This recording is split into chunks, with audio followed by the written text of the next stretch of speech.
Jumpa lagi dengan saya, Willy The Rooms, tetap di The Sinners Channel.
Paulus memberikan pengertian yang sangat mulia untuk menjelaskan tujuan gereja. Dia mengatakan bahwa gereja mempunyai tujuan untuk mencapai tingkat pertumbuhan yang sesuai dengan kepenuhan Kristus. Pleroma menjadi terisi penuh hingga sama dengan kepenuhan Kristus. Ini berarti gereja merupakan pembawa kemuliaan Kristus di dalam dunia ini. Ini merupakan pengertian yang akan membawa perubahan yang begitu besar dalam melihat pelayanan di gereja. Mengapa gereja ada di dunia ini? Karena gereja adalah pembawa kemuliaan dari Kristus di dalam dunia. Baik Efesus 1 ayat yang ke-23 maupun Efesus 4 ayat yang ke-13 menjelaskan hal ini. Karena itulah gereja harus menjadikan pleroma atau keadaan penuh yang sama seperti Kristus menjadi tujuan dari setiap kegiatan dan pelayanannya. Inilah sebabnya mengapa Paulus sebelum membahas ayat ini lebih dahulu membahas mengenai kesatuan jemaat, di mana dia sebelumnya telah memberikan penjelasan mengenai anugerah Tuhan yang memberikan para hamba Tuhan, yaitu para penginjil, gembala, dan pengajar bagi gereja. Semua memenuhi panggilan pelayanannya untuk suatu tujuan yang sama, yaitu pleroma, kepenuhan Kristus, sehingga gereja menjadi gambaran kemuliaan Kristus bagi dunia ini. Bagaimana gereja mendapatkan kepenuhan ini? Ayatnya yang ke-11 mengatakan bahwa Kristus sendiri yang memberikan kepenuhan melalui pemberiannya, yaitu para hamba Tuhan yang memberitakan Injil, mengajar, dan mengembalakan. Tetapi pengertian pleroma ini harus kita mengerti dari dua sisi. Yang pertama adalah Kristus yang memberikan kepenuhan, tetapi juga Kristus sendiri yang menjadi kepenuhan dari gerejanya. Apakah mungkin ada satu orang yang dapat menjadi penuh seperti Kristus? Tidak.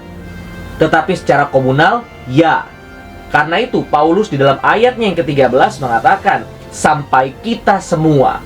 Ini berarti bahwa secara komunal, gereja adalah yang menyatakan kepenuhan Kristus di dalam dunia ini. Inilah yang harus diingat di dalam melihat pelayanan gereja. Kita harus bergerak hingga mencapai kepenuhan ini. Kapankah kita berhenti berjuang? Sampai mencapai tingkat pertumbuhan yang sama dengan kepenuhan Kristus. Bagaimanakah gereja mendapatkan pertumbuhan menuju kepenuhan ini? Dengan anugerah dari Kristus yang memberikan kepada gereja pengajar-pengajar, penggembala, dan penginjil. Calvin di dalam buku Institutio-nya mengatakan bahwa Allah memutuskan untuk mengutus para pemberita firman dan juga para pengajar yang lain sebagai suatu cara menguji ketaatan kita. Bagaimana caranya menguji ketaatan kita? Coba bayangkan, kalau kita sedang duduk di dalam sebuah kebaktian gereja dan mendengarkan pengkhotbah. Benarkah kita sadar bahwa dia adalah wakil Allah yang sedang menyampaikan firman Allah? Kok sepertinya agak sulit ya? menerima hal ini? Kayaknya saya masih lebih tahu deh tentang tema ini. Baru kemarin saya baca buku lebih dalam dari ini. Dan berbagai macam kata hati yang muncul di dalam diri kita ketika kita mendengar khotbah. Tetapi Tuhan memakai cara ini supaya kita belajar rendah hati dan taat. Walaupun yang berbicara adalah manusia yang penuh dengan kelemahan, tetapi dia sedang menyampaikan firman Tuhan. Mampukah kita taat dan mendengar para hambanya seperti mendengar Tuhan sendiri yang sedang berfirman kepada kita? Kemudian, Calvin mengatakan bahwa hal yang kedua adalah untuk membuat kita mengerti dan mendekat kepada Tuhan dengan cara yang manusiawi. Calvin mengatakan bahwa kalau Tuhan sendiri yang mengguntur dari langit untuk menyampaikan firman-Nya, maka kegentaran akan kemuliaannya yang mengguntur tersebut akan membuat kita semua lari ketakutan. Ini semua dilakukan Tuhan supaya kita yang terlalu bodoh ini boleh memahami Dia yang sedang menyatakan diri dengan cara yang dapat kita mengerti dan dapat kita tangkap. Dia sedang menurunkan standar demi kita semua supaya kita dapat menangkap apa yang sedang Dia nyatakan agar kita dapat mengerti berdasarkan keterbatasan prosesor kita yang terlalu lambat ini. Calvin mengatakan bahwa Allah dalam pemeliharaannya yang luar biasa mengakomodasi dirinya sendiri dengan kapasitas kita. Mengapakah ini diperlukan? Supaya kita bisa ditarik makin dekat kepada Dia, makin dipertumbuhkan oleh firman-Nya yang berkuasa, dan makin menuju kepada kepenuhan yang sama dengan kepenuhan Kristus.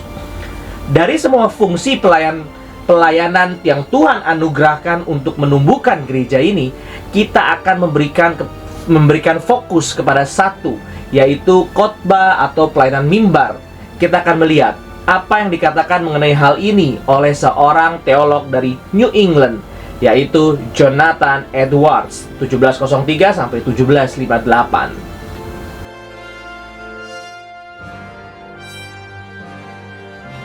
Jonathan Edwards, teolog yang mewarisi tradisi reformasi melalui sayap Calvin, memiliki suatu pengertian mengenai pertobatan sejati yang adalah perubahan disposisi atau natur yang memanjatkan doksologi bagi kemuliaan Kristus. Dalam Religious Affections, Edwards membahas tesis yang dia kemukakan, yaitu bahwa tanpa natur yang diubahkan, tidak akan ada perubahan menyeluruh dari tingkah laku. Atau dalam kalimat Edwards sendiri, without a change of nature, man's practice will not be truly changed. Edwards mengatakan bahwa hal yang paling utama adalah adanya kasih akan Allah dalam diri seseorang. Pengetahuan menurut Edwards merupakan pengetahuan yang harus mempertimbangkan beberapa hal seperti hati, cinta kasih, dan merindukan Tuhan senantiasa. Tetapi sumber dari natur doksologi, yaitu natur yang memanjatkan pujian bagi kemuliaan Tuhan, merupakan sumber yang berasal dari keberadaan diri yang sudah diubahkan. Perubahan yang begitu mendasar sehingga tidak mungkin seseorang yang belum diubahkan secara mendasar akan secara sempurna dan secara konsisten mampu melakukan perubahan ini terus-menerus. Pada akhirnya, orang itu akan kembali melakukan apa yang biasa dia lakukan. Tetapi, orang yang telah diubahkan akan secara alami memiliki hal-hal yang menunjukkan kepercayaan Kristen sejati. Sebelum kebangunan rohani tahun 1730-an terjadi, Jonathan Edwards sudah memiliki suatu kerinduan agar seluruh jemaat yang digembalakannya memiliki suatu disposisi yang diubahkan oleh Roh Kudus. Konsep Edwards adalah sama seperti kasih Roh Kudus mengikat orang percaya bersama-sama dalam komunitas. maka kehadirannya dalam diri individu harus dinyatakan kepada komunitas. Dia rindu agar kerajaan Allah dapat dinyatakan dengan makin mulia dalam pelayanannya. Tuhan mengizinkan Jonathan Edwards mengalami periode kebangunan rohani yang luar biasa, yaitu The Great Awakenings yang berawal pada tahun 1734 untuk wilayah Jonathan Edwards dan memuncak pada tahun 1741. Roh Kuduslah yang bekerja menggunakan orang-orang yang telah diubahkan dengan segenap natur yang telah diubahkan, yang penuh kerinduan untuk mempermuliakan Allah dengan segenap kesadaran dan kemampuan orang-orang tersebut. Roh Kudus menyatakan karya tersebut melalui firman yang dinyatakan melalui orang-orang tersebut, di mana orang-orang tersebut dengan kesadaran, kerinduan, penuh ucapan syukur, dan bersemangat untuk meninggikan Kristus, menyatakan firman Tuhan dengan sungguh-sungguh. Ini merupakan warisan yang dapat kita telusuri sejauh periode reformasi Martin Luther.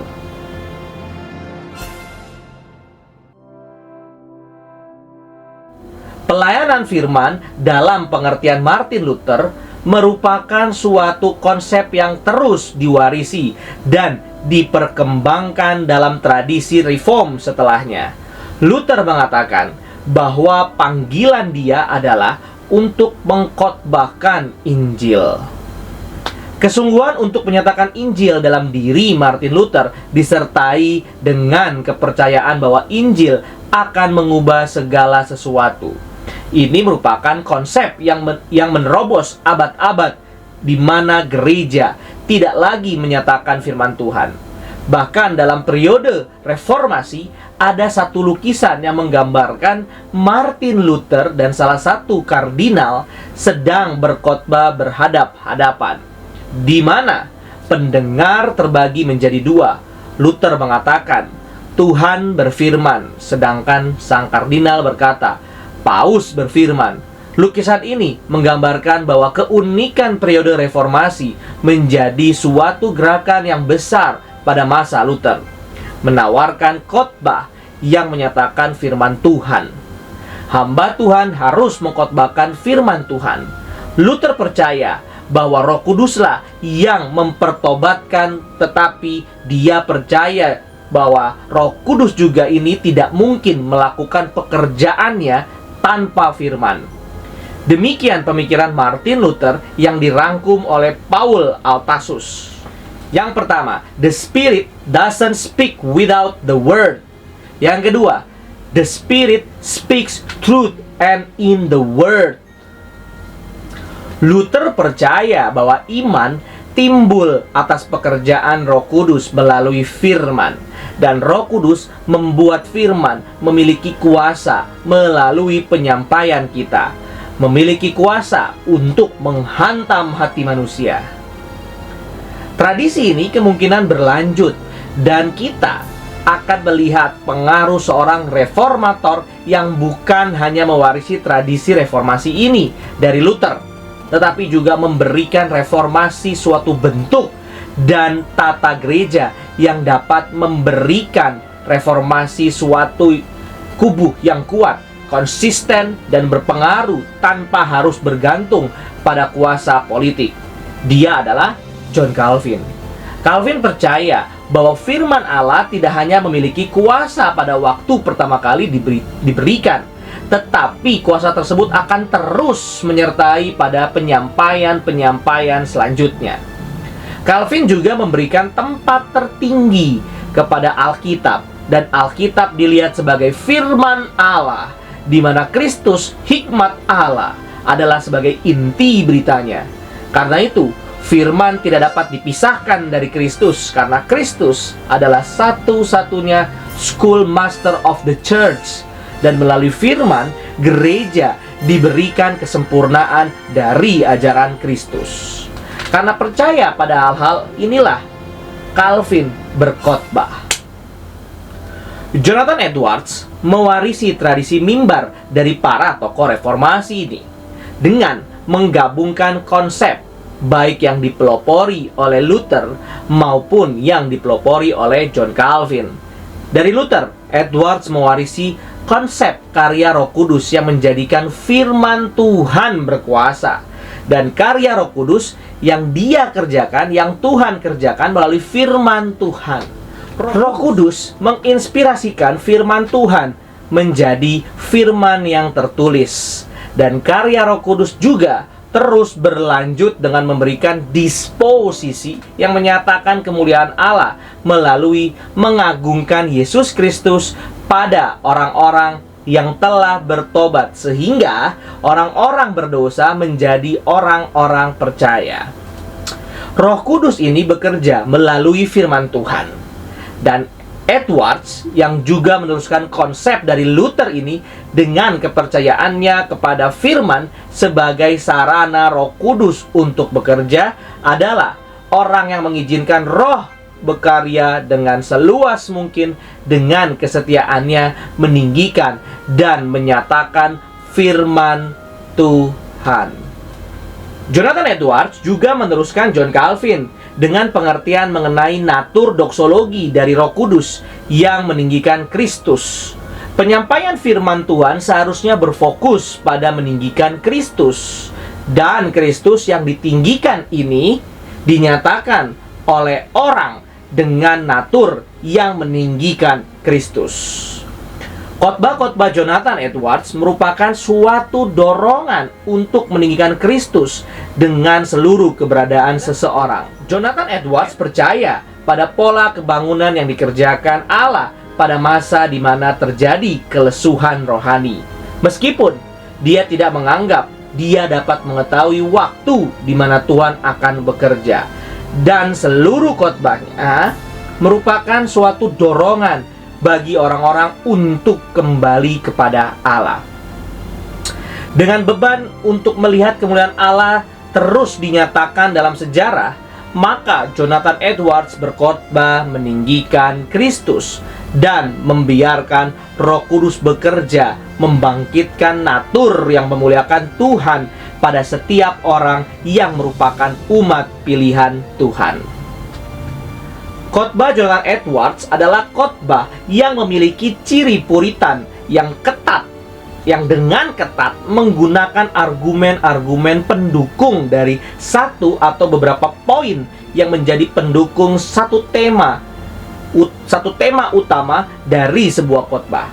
Jonathan Edwards bukanlah seorang anti-intelektual, tetapi dia adalah seorang pewaris Calvin, di mana Calvin sendiri merupakan seorang pengkhotbah yang demikian menurut John Leith memiliki tipe khotbah yang merupakan an intellectual exercise and a mental discipline that had a significant cultural impact.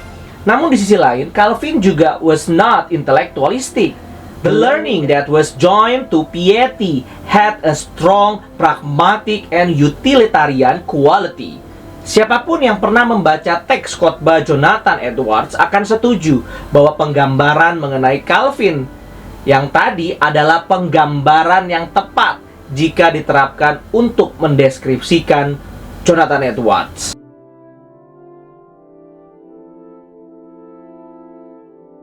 Komunitas Kristen merupakan komunitas yang hidup, mewarisi suatu tradisi yang begitu agung dan harus memahami sebuah tradisi sebagai tradisi yang hidup dan terus diwariskan.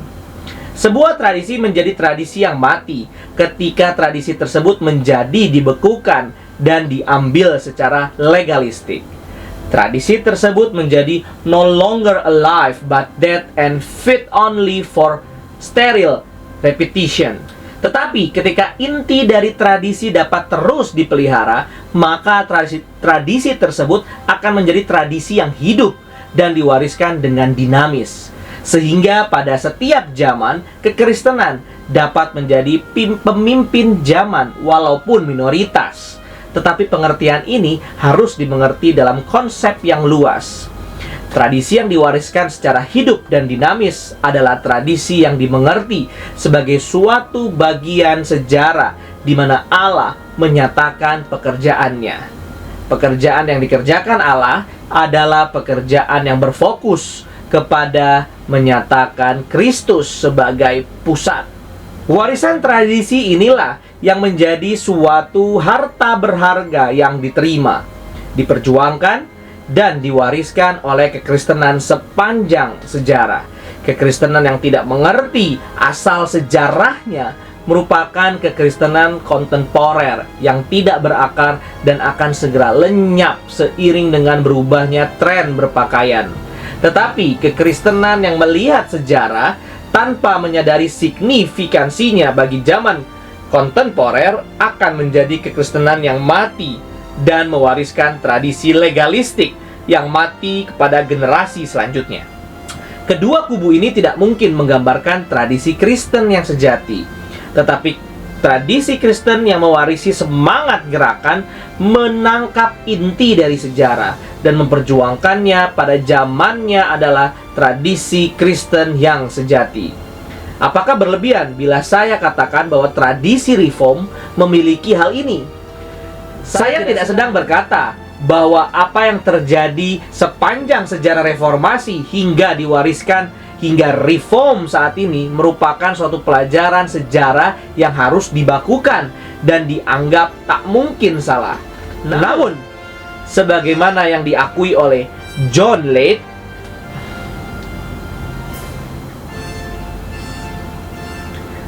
tradisi reform tidak mengklaim sebagai satu-satunya tradisi Kristen.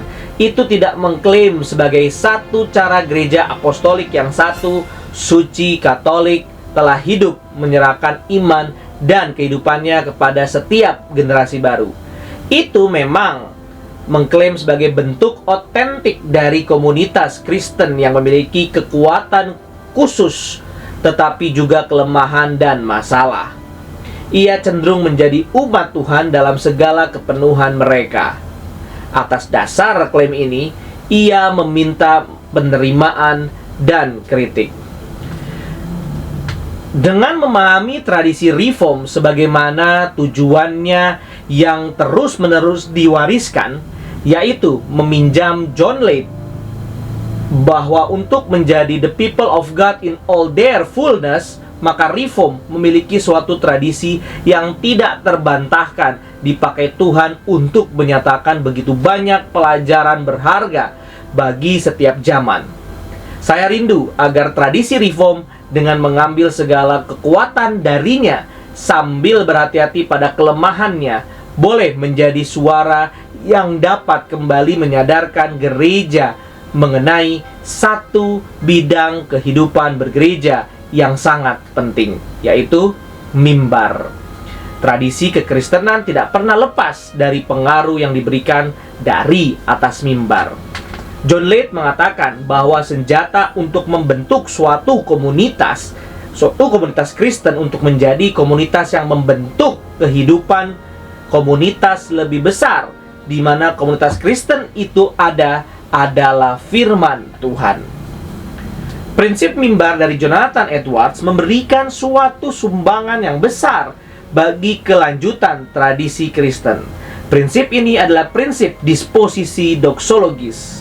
Roh Kudus membangkitkan disposisi ini dalam diri orang percaya melalui firman. Dengan demikian, seorang pengkhotbah harus merupakan seseorang yang telah mengalami perubahan ini, yang secara natural memiliki kerinduan untuk meninggikan Kristus, di mana kerinduan ini adalah kerinduan yang muncul dari perubahan natur yang sejati. Sebagaimana prinsip true affection dari Jonathan Edwards, kerinduan ini membuat sang pengkhotbah sadar bahwa dia sedang menaikkan suatu doksologi setiap kali dia berkhotbah menyampaikan firman Tuhan. Jika seorang hendak meninggikan Kristus dalam khotbahnya dan dalam hidupnya, maka orang tersebut harus ingat kemuliaan Kristus. Dia yang paling layak mendapat segala puji dan hormat, ternyata juga adalah pribadi yang rela dihina, dicaci maki, dan diberikan tempat yang sangat rendah dalam hidupnya di dunia. Inilah the excellency of Christ, sebagaimana ditulis dalam salah satu Discourse Edwards.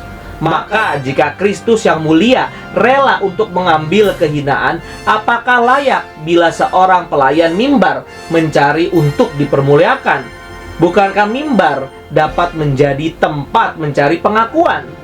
Bukankah mimbar dapat menjadi tempat di mana sang pengkhotbah dapat tergoda untuk mengambil semua fokus perhatian yang sebenarnya hanya layak diberikan kepada Kristus yang ditinggikan oleh Allah sendiri? Dalam sebuah artikel dari Wolf membahas tentang ketidakmungkinan gereja menjadi pusat dari suatu masyarakat pluralistik.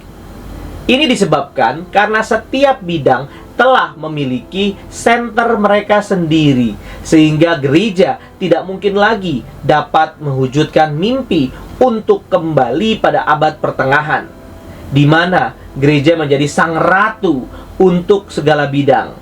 Tetapi alasan yang kemudian diberikan Wolf adalah alasan yang lebih tepat. Alasan tersebut adalah karena memang bukan kita yang harus menjadi center. Kristuslah yang harus menjadi center. Maka kita, orang-orang Kristen, biarlah kita menjadi marginal. Karena Kristus yang menjadi center di atas mimbar, maka biarlah sang pengkhotbah menjadi marginal. Konsep Edwards mengenai disposisi yang memuliakan Kristus merupakan suatu warisan tradisi yang harus diperjuangkan dalam setiap zaman. Tidak seorang pun boleh berdiri di atas mimbar sebuah gereja dengan disposisi yang meninggikan dan mengagungkan diri sendiri. Disposisi ini bukan dari Roh Kudus, entah dari mana.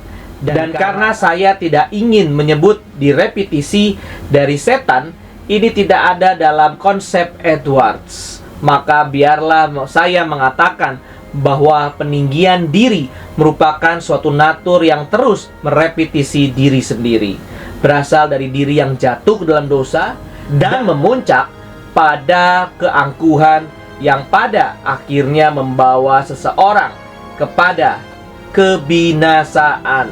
Disposisi sejati dari Roh Kudus membuat seseorang meninggikan Kristus sebagai sesuatu yang secara natural mengalir dari dalam dirinya.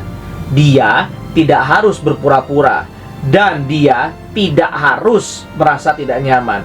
Tetapi seperti inilah keberadaan sejati orang tersebut. Dan keberadaan sejati ini tidak mungkin muncul hanya ketika seorang khotbah lalu hilang kembali ketika dia turun dari mimbar. Maka seperti Roh Kudus yang memiliki natur yang meninggikan Kristus, demikianlah setiap pengkhotbah yang naik mimbar seharusnya memiliki repetisi dari natur ini dalam dirinya. Maka biarlah setiap zaman boleh terus meneruskan dan memperjuangkan tradisi ini, yaitu tradisi yang mengatakan Kristus harus semakin bertambah dan saya harus semakin berkurang.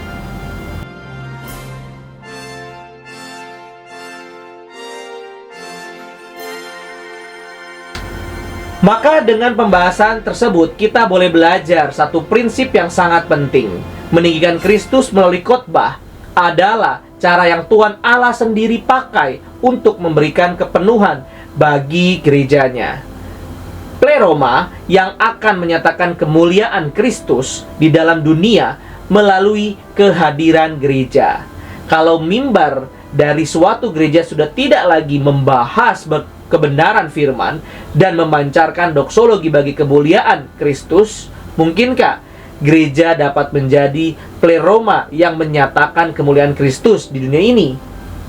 Karena itu, betapa rusaknya kalau mimbar sudah menjadi tempat para badut berdiri. Betapa lebih rusaknya lagi kalau mimbar sudah menjadi tempat para tukang obat yang tidak tahu bagaimana mengaitkan keberadaan mereka di atas mimbar dengan keseluruhan rencana Kristus bagi gerejanya. Betapa sangat rusaknya jika mimbar menjadi tempat yang paling jarang menyatakan keagungan yang sepantasnya bagi Kristus. Dengan melihat zaman yang makin serong ini, hanya anugerah Allah yang boleh terus memberikan kebangunan sejati kepada gerejanya, sehingga gerejanya terus terpelihara dan terus bertumbuh melalui pleroma, yaitu menuju tingkat pertumbuhan yang sesuai dengan kepenuhan Kristus. Kiranya Tuhan memberikan kekuatan kepada kita semua. Terima kasih. Tuhan Yesus memberkati. Gloria in excelsis Deo, Gloria in excelsis Deo. And the angels singing, Christ is born. Hear the angels singing, Christ is